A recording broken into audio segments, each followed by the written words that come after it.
Okay, everybody, we're going to do the text tool, but I'm going to do a couple more things that are a little bit more advanced. So the first thing is let's go here. Let's get some text going here. Of course, it clicks.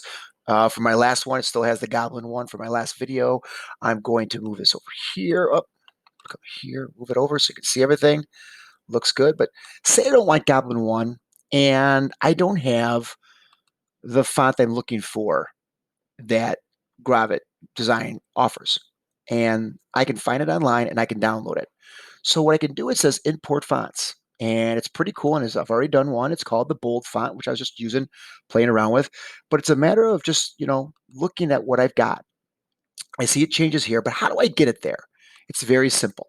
What we do is we come over here under File, it'll say import.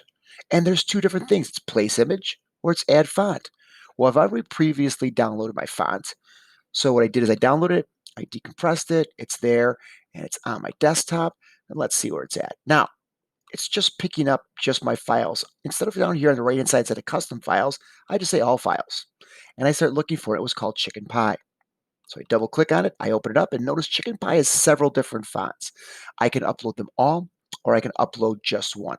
Let's go ahead and upload them all by clicking the first one, holding the shift button, got them all, and say open. What will happen is that should basically now change some stuff. So let's go to our bold font and notice here's the chicken pie. There's the height and then there's the other one. So the regular just chicken pie. So let's just click on chicken pie and notice it changes. And it works out really well. There's no difference. There's nothing here in the weight, as you can see, because the bold and italics are there. But that is how you import a font that you are really, really looking for, that you know that the actual program doesn't have, but it's out there in the internet that you can download. Now remember, do not steal fonts. Do not do anything like that. If it downloads and says you can use it for private use, by all means you can.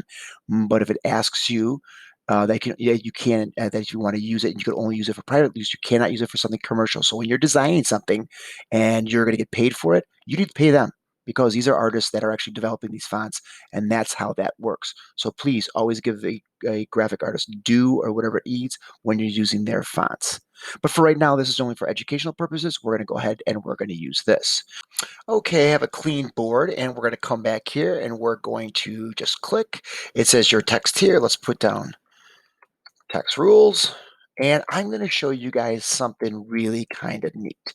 I'm able to take this text and I can create any kind of path using a shape, pen tool, the freehand tool, things that we've already covered, and the text will actually go along that path you create. So what I'm going to do is I'm just going to go ahead and first change it. Let's change the color of the font. So we can see it a little easier. Come here, get that color. We'll change it to a nice red. One of the things I did not show you, and I'll go back when we click on it, is when we do the underline, notice it picks up the same color as we have going. But let's create this really cool. We're just going to use an ellipse. And I have my ellipse that goes like this. What I like to do, and this is just me, notice in the layers, the ellipse is on top because it's the second thing I drew. So it's the top shape. I'm just going to take it and put it below the text. And I'll explain a little bit later. So let's select the two. We have to select both at the same time. So I will just do the click and drag. They're both selected. And then I right click. And I right click right here. And you're going to find out there's all kinds of things here. We don't know what the group and selection are. But when we come on down, it says attached text to path. We click on here, and you're going to notice now the text is actually right here on the actual the path of the ellipse. So now that you see this, you're going to find out over in appearance, it says on path. There's a couple things we can do. It's the distancing between the letters itself are still up here. But what we do is you see on path, it says outside and reverse. Okay. So if I click outside, that means for right now that the text is inside the oval. Okay. So it's inside our ellipse. If we click outside, it goes to the outside.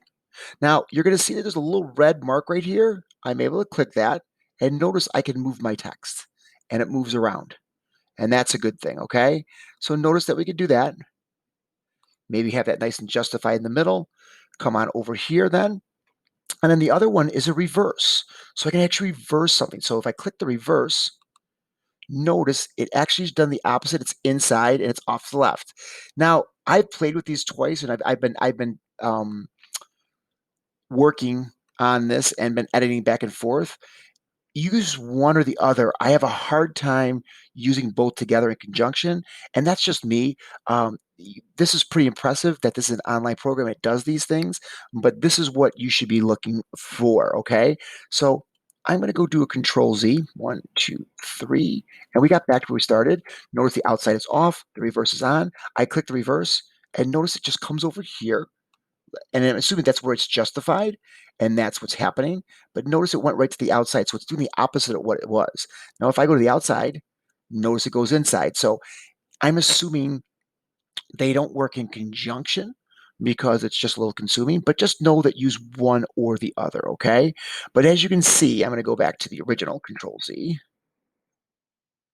I'm going to go outside, and I can move it like I told you. And notice I can move that text really nice. And I really, really like that, and it works out really well, okay? There's a lot of things I could do. If I want to come here, notice I've got my clerk cursor. I can backspace. I can type in something if something's a mistake, or if I want to go lowercase r, I can do that. If I wanted to, I can. Let's go back to my text tool, and I want to be in selection tool.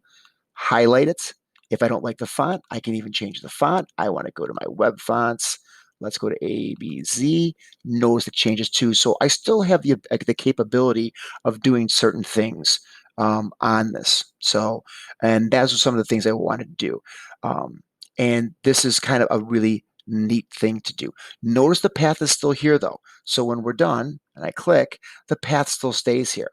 That's one of the things that when you type on a path of any sort in Illustrator, it goes away. So this is something you have to remember as a graphic artist. You're still going to see the path it trained on. So just come on over here and just go take off the visibility and notice it's there and it's just floating as is. Okay, it looks really good, and you can use it when you're actually doing a nice arc text, or if you want to do a different or a curved path and put text to it, you can definitely do all that. So that's what we do with the actual path, text on a path.